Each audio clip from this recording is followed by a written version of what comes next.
Bon frère soir, merci de nous recevoir chez vous. C'est à Niamey que les assises du dialogue national inclusif vont se tenir. Cette rencontre regroupera toutes les forces vives de la nation afin de refonder la République. Le gouvernement de transition est en train de prendre les mesures nécessaires pour décrisper la situation. Précision avec Ousseina Hassoumi. Le dialogue national inclusif annoncé par le chef de l'État Tchani Abdraman se dessine sous de bons auspices. Le Premier ministre Ali Mohamed Lamine Zen a annoncé que les différentes régions sont déjà saisies à cette fin. Le chef de l'État a instruit, j'ai moi-même instruit le ministre d'État en charge de l'Intérieur qui a envoyé un courrier dans toutes les régions. Toutes les régions vont se regrouper pour que très rapidement les Nigériens se retrouvent à Niamey pour discuter de toutes les questions qui intéressent notre nation, parce qu'il s'agit de refonder notre pays, de refonder notre nation. Ce n'est pas des vains mots. La détermination, elle est sans faille. Ce dialogue se fera avec tous les Nigériens et toutes les Nigériennes, y compris les prisonniers politiques. C'est une bonne chose. Amadou est l'un des plus grands hommes politiques appartenant au personnel politique nigérien. Il est nigérien, c'est tout à fait normal qu'il revienne dans son pays. Et au-delà de M. Amadou, le gouvernement a été instruit par le chef de l'État pour que des mesures soient prises de manière à décrisper la situation, que tous les prisonniers politiques soient élargis. Sur la durée de la transition, ce sont les assises du dialogue national inclusif qui vont la déterminer. Sur cette question, le chef de l'État l'a dit au cours de son adresse à la nation, qu'il demande aux Nigériens qui vont se retrouver de travailler sur une période qui ne saurait excéder 3 années. Il n'a jamais dit 3 ans, il faut faire 3 ans. C'est un plafond qui a été indiqué. Et tout le monde sait que, par tradition, on connaît le nombre de transitions qu'il y a eu au pays. Je pense qu'à l'intérieur de ça, les Nigériens décideront, pas quelqu'un d'autre. Réconciliation des Nigériens, mais aussi assainissement de la gestion des finances publiques à travers l'instruction des dossiers d'inspection déjà disponibles et la commande d'autres audits. C'est tout à fait normal qu'on sache évidemment qu'est-ce qui a été fait de l'usage des ressources publiques. Tous les dossiers qui ont été faits, toutes les inspections ou des rapports d'inspection ou des rapports des audits de la Cour des comptes seront transmis à des juges pour qu'ils puissent les examiner. Il ne sera pas question de faire une chasse aux sorcières. Les personnes concernées pourront exercer leur droit de contradiction. Le collectif pour la défense à l'énergie, CODAE, a rendu public ce matin une déclaration. Elle est relative à la situation socio-économique et politique du pays. Le résumé de la déclaration avec Suleiman Ousmane. Le collectif pour la défense du droit à l'énergie, CODAE, fait sa propre lecture de la situation socio-économique et politique du pays. Dans un premier temps, le CODAE de Moustapha Kadi a condamné les sanctions de l'UMOA et de la CEDEAO, notamment dans le secteur de l'énergie. En effet, depuis 4 semaines, des coupures d'électricité interviennent injustement dans toutes les régions du Niger. Cette situation souligne 2 aspects, tout aussi graves l'un comme l'autre. Sur un aspect purement commercial, il s'agit d'une rupture de contrat, aussi illégale qu'immature pour un État moderne et symptomatique d'un État frère qui oublie les fondements de la tradition africaine et la parole donnée des dévanciers. En tout état de cause, ces sanctions insensées et assassines sont en violation flagrante du droit international. Elles restent illégales et humilient leurs auteurs, car démontrent leur ego surdimensionné, leur mépris et leur arrogance vis-à-vis des Nigériens. Ces sanctions auraient dû et aurait pu être risible en reconnaissant que le problème actuel découle de plusieurs années de mauvaise gestion technique et financière de la Nigélec. Le CODAE, par cette sortie médiatique, demande au CNSP de prendre en compte les préoccupations du peuple nigérien, principalement dans le secteur de l'énergie et des hydrocarbures. C'est pourquoi le CODAE demande au Conseil national pour la sauvegarde de la patrie, CNSP, et au gouvernement de transition de prendre le taureau par les cornes afin de mettre fin à la souffrance que vivent les usagers en lien avec la rupture de l'approvisionnement en électricité et en hydrocarbures. Cette crise énergétique doit conduire les Nigériens à ne plus considérer l'électricité comme un simple produit de consommation, mais comme un vecteur prioritaire dans l'amélioration des conditions de vie et de travail. Puis ce vœu figurer en bonne place dans les résolutions fermes qui seront prises par les nouvelles autorités. Notre pays ne doit nullement céder aux menaces qui ont pour objectif de compromettre l'offre électrique et le quotidien de nos laborieuses populations. Nous le savons maintenant, depuis l'avènement du 26 juillet, qu'être aux côtés du Niger est une sagesse.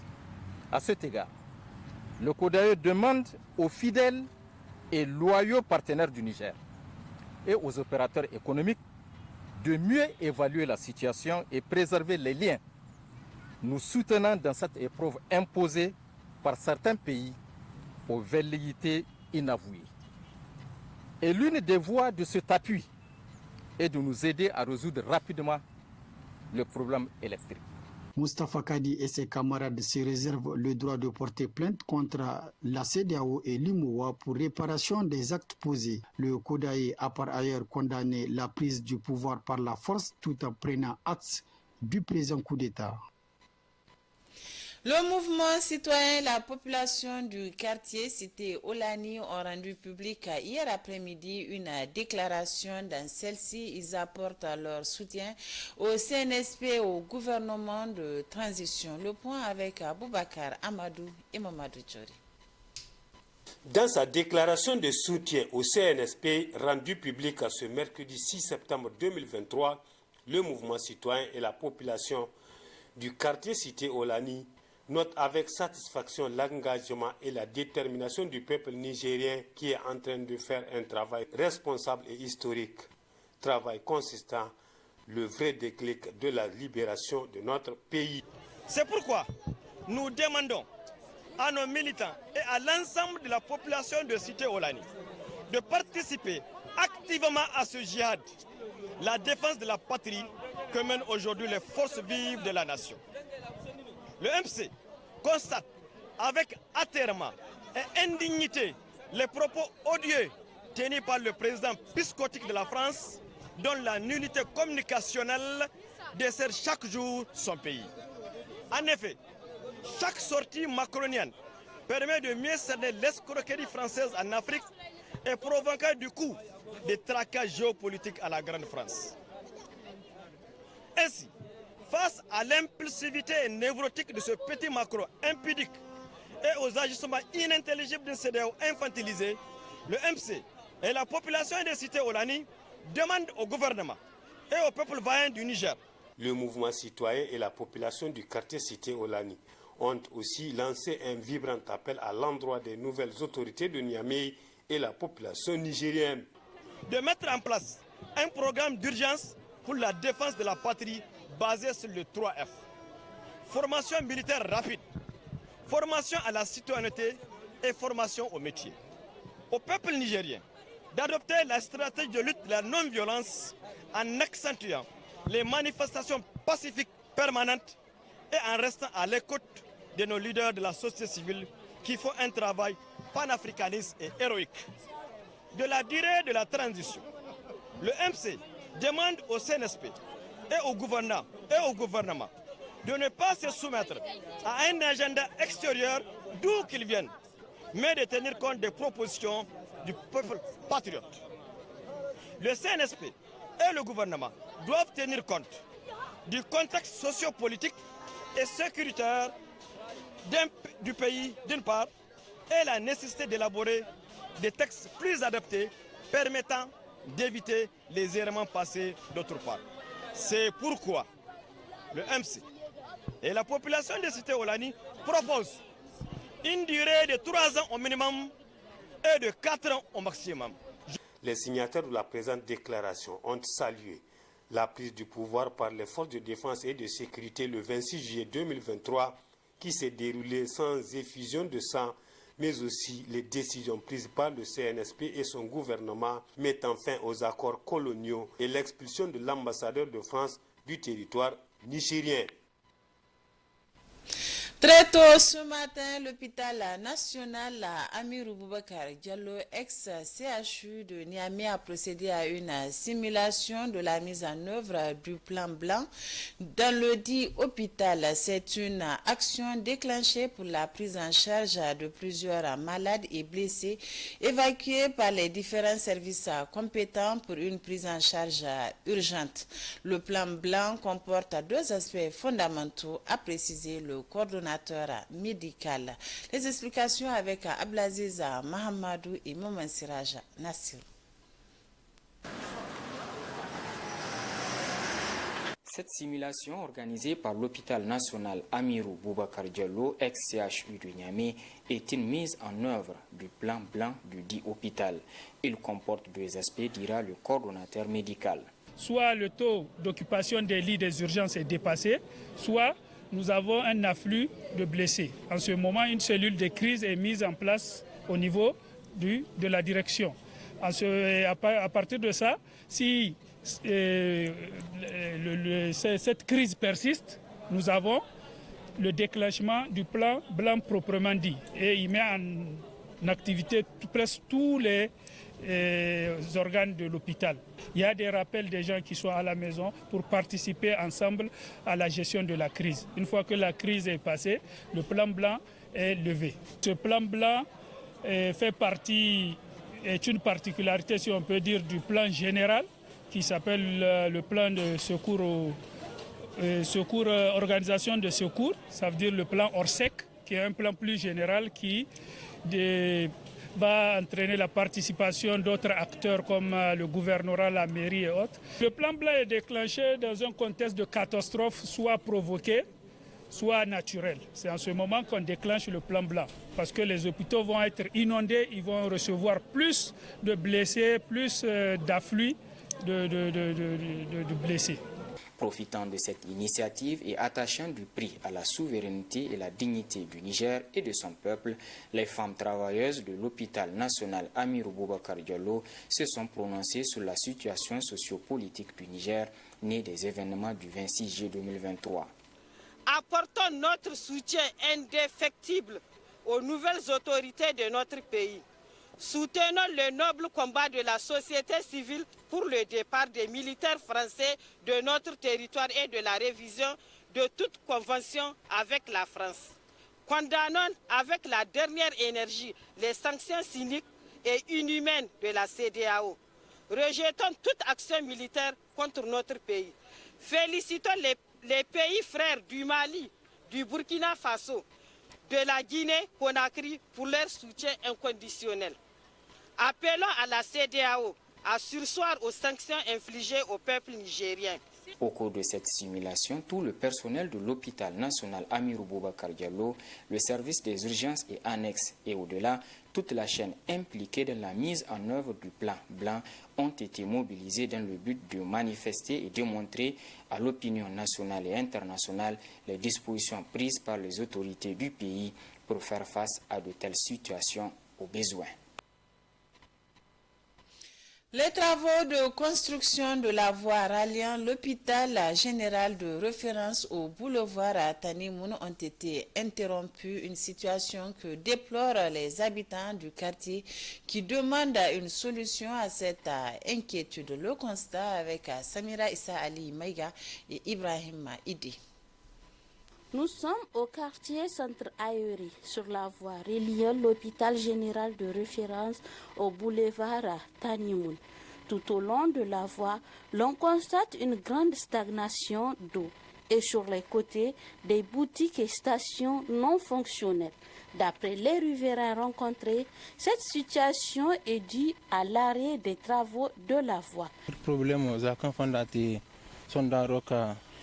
Les travaux se sont arrêtés 2 jours après le coup d'État et c'est vraiment une situation pénible pour nous habitants du quartier.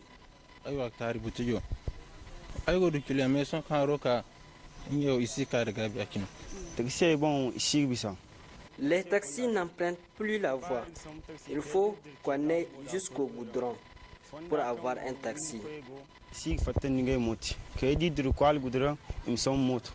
Rakia Aremi est l'une des habitantes du quartier. Pour elle, c'est un parcours de combattant pour rentrer à la maison, mais également une situation pénible pour les motocyclistes et les motomobiles. Je pense que c'est dû aux travaux qui sont arrêtés depuis quelques semaines. Et voilà, nous, on ramasse les pots cassés. J'habite ici. Voilà, comme vous voyez, on n'arrive même pas à rentrer chez nous. Et je peux dire, par exemple, on n'arrive même pas à rentrer avec les véhicules. On dépose nos véhicules dehors, nos véhicules passent la nuit dehors. Et vraiment, c'est pas... On est dans une situation qui n'est pas bien, quoi. Juste après le coup d'État, moi-même, personnellement, j'ai été à la direction qui est en charge de ces travaux. Ils m'ont dit qu'ils vont venir voir qu'est-ce qu'ils peuvent faire pour nous. Et jusque-là, plus de 4 semaines, toujours rien. Toutefois, la République populaire de Chine, à travers son ambassadeur, reçu par le Premier ministre de la Transition lundi, a affirmé que tous les projets au titre de la coopération chinoise vont se poursuivre dans l'intérêt du peuple nigérien. Il faut donc s'attendre dans les jours à venir à la reprise des travaux de construction de cette route, fruit de la coopération chinoise. Le Conseil général des sections de l'extérieur de l'USN a rendu public cet après-midi au siège de l'USN une déclaration. Elle est relative à la situation du pays, mais également au congrès prochain de l'USN. Souleymane Ousmane pour d'autres précisions. Le Conseil général des sections de l'extérieur de l'USN donne sa voix au comité directeur de l'USN dans la lutte pour la défense des intérêts des scolaires nigériens, tout en mettant en garde certains scolaires syndicalistes quant à la liquidation du cadre organisationnel de l'organisation. Encourage le comité directeur de l'USN dans son combat quotidien pour la défense des intérêts matériels et moraux des scolaires nigériens. Prend acte de la décision du comité directeur de l'USN en date du 25 août 2023 relative à la prorogation actée de la tenue des assises du 14e congrès statutaire de l'USN. Met en garde les syndicalistes opportunistes et agités sur les conséquences de leur agissement maladroit contre l'unité et la cohésion au sein des scolaires nigériens. Ces syndicalistes qui croient devoir penser que l'USN est leur paternité, au point où ils s'agitent à chaque veille des assises du congrès statutaire de l'USN pour des fins personnelles et prébandier sans jamais tirer les leçons du passé, notamment des assises du congrès d'Agadez en 2017, de Bermo et de Maradi en 2021. Les sections de l'extérieur à travers le Conseil général apportent son soutien au CNSP pour la libération du pays. Le Conseil général des sections de l'extérieur apporte son soutien sans réserve au CNSP et les encourage à œuvrer plus pour la souveraineté de notre patrie. Encourage le gouvernement dans sa lutte pour la souveraineté et réaffirme aux impérialistes que le Niger appartient aux Nigériens et que seuls les Nigériens décideront de la direction à emprunter pour notre développement. À cet effet, exigeons le départ sans condition de forces étrangères sur notre territoire et encourageons la vaillance, la bravoure de nos FDS dans leur combat quotidien pour la sauvegarde de l'intégrité de notre territoire et la sécurisation des personnes et de leurs biens. Les signataires de la présente déclaration ont par ailleurs condamné les sanctions de la CEDEAO et de l'UMOA et les appels à la raison. Le Conseil général des sections de l'USN invite également les scolaires à plus d'union et de solidarité pour enfin relever les défis.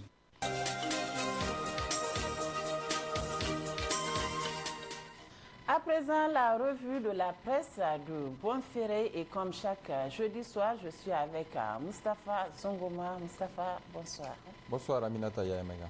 Cette semaine, c'est la première sortie médiatique du Premier ministre de transition, Lamine Zen, qui est à la une des journaux.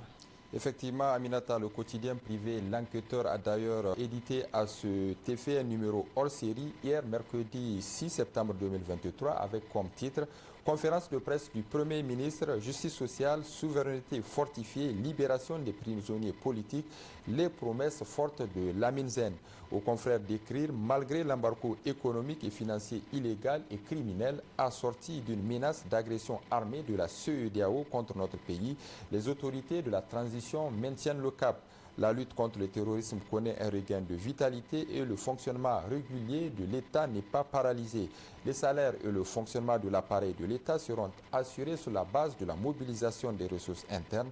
L'école sera effective. Le Premier ministre Mahamat Lamine Zen rassure l'opinion quant à leur détermination à conduire une transition qui prendra en compte les aspirations fondamentale du peuple nigérien. Depuis des semaines, la focalisation des Nigériens porte davantage sur l'exigence du départ de l'ambassadeur et des soldats français de notre pays en raison de l'ingérence belliqueuse de Macron dans la crise politique interne née du renversement du président Bazoum par l'armée le 26 juillet 2023.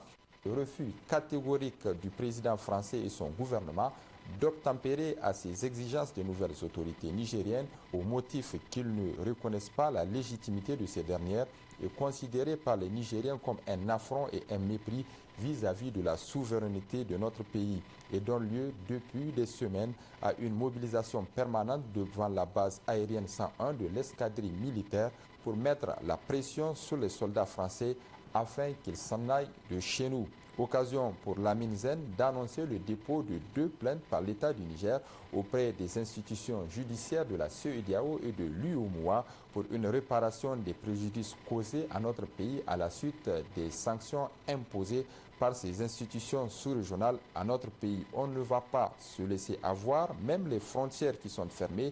Il y a des efforts pour amener ces pays à adoucir les choses, a précisé Ali Mahamat Lamine Zen. Pour la question de la transition, l'Algérie a proposé une durée de 6 mois. Le président nigérien Tinubu, président en exercice de la CEDEAO, a lui exigé une durée n'excédant pas 9 mois. Ces différentes propositions seront examinées, a indiqué le Premier ministre, mais le dernier mot reviendra aux Nigériens qui se retrouveront à l'occasion du dialogue inclusif national qui définira les grandes orientations nationales.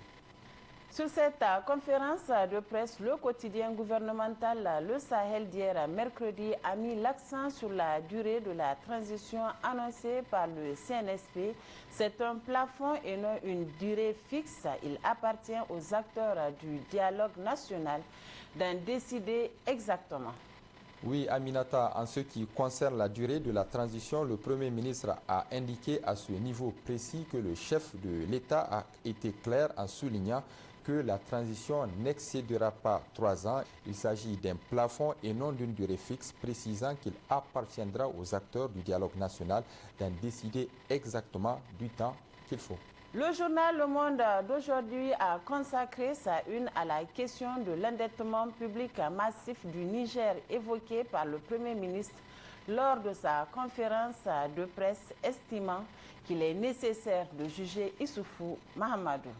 Lors de la conférence de presse animée le 4 septembre 2023 à son cabinet, le Premier ministre de la Transition, Ali Lamine Zen, a fait cette terrible révélation en annonçant une dette publique de plus de 5 000 milliards de francs CFA entre 2011 et 2023. Le plus effarant dans cette histoire, regrette le Premier ministre, c'est la très courte période au cours de laquelle cette dette extérieure a été multipliée à l'exponentielle, puisque dans les années 2010, le Niger avait bénéficié d'une annulation presque totale de sa dette. Nous voilà aujourd'hui submergés par une dette publique de 3 fois le budget réel annuel de l'État. Où tout cet argent a pu aller, en fin de compte, serait-on tenté de se poser la question. En effet, aucun projet structurant digne de ce nom, que ce soit le vital barrage Kandaji ou autre infrastructure socio-économique, n'a pu être réalisé dans le pays malgré ce surendettement public. Pendant que le Niger est devenu un producteur de l'or noir, 80% de la population n'a pas accès au courant électrique. On le voit aujourd'hui avec la suspension de la fourniture électrique au Niger par la NEPA du Nigeria. Une chose demeure cependant certaine, il s'agit de la dette d'Issoufou Mahamadou.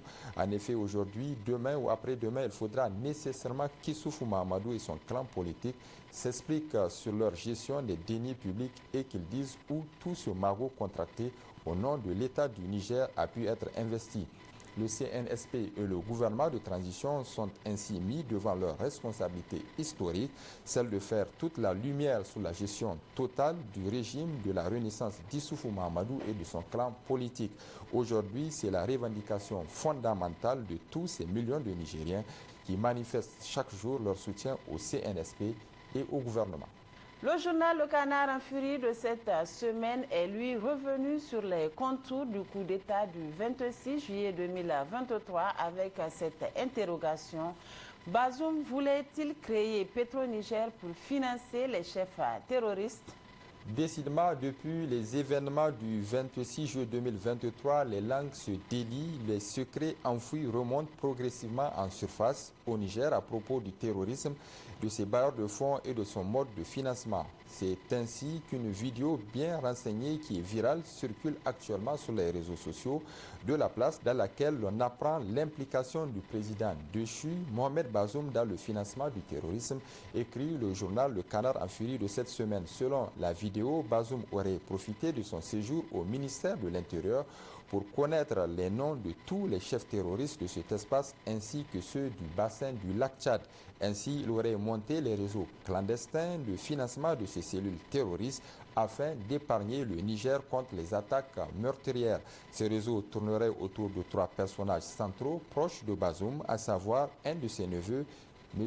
Ibrahim Sad, surnommé le premier ministre du pétrole, actionnaire dans plusieurs sociétés d'exploitation de l'or noir nigérien comme Petroco et Vicom de Yassine Wafi, le fils aîné de feu Hamidou Wafi, directeur général de Savannah Petroleum, une société londonienne cotée à la London Exchange, et la société MBC, une société écran appartenant à Bazoum selon l'auteur de la vidéo. Si ces informations étaient avérées, nul doute que Bazoum serait passible de la peine pour haute trahison. Et puis, Aminata, avant de nous quitter, voyons ce titre, celui du journal L'Actualité, numéro 720 du 4 septembre 2023, qui a publié dans ses colonnes l'interview accordée par la personnalité morale du modèle Lumana, Hama Amadou, et c'est sous le titre Hama Amadou sur Opinion Internationale. Ma principale préoccupation est que mon pays ne soit pas l'objet d'une guerre pour des raisons politiques. Moustapha Zongoma, merci. Merci Aminata Yayamega. Merci également à vous de nous avoir suivis. C'est la fin de cette édition d'information. Excellente soirée en compagnie des programmes de la télévision Bonferré.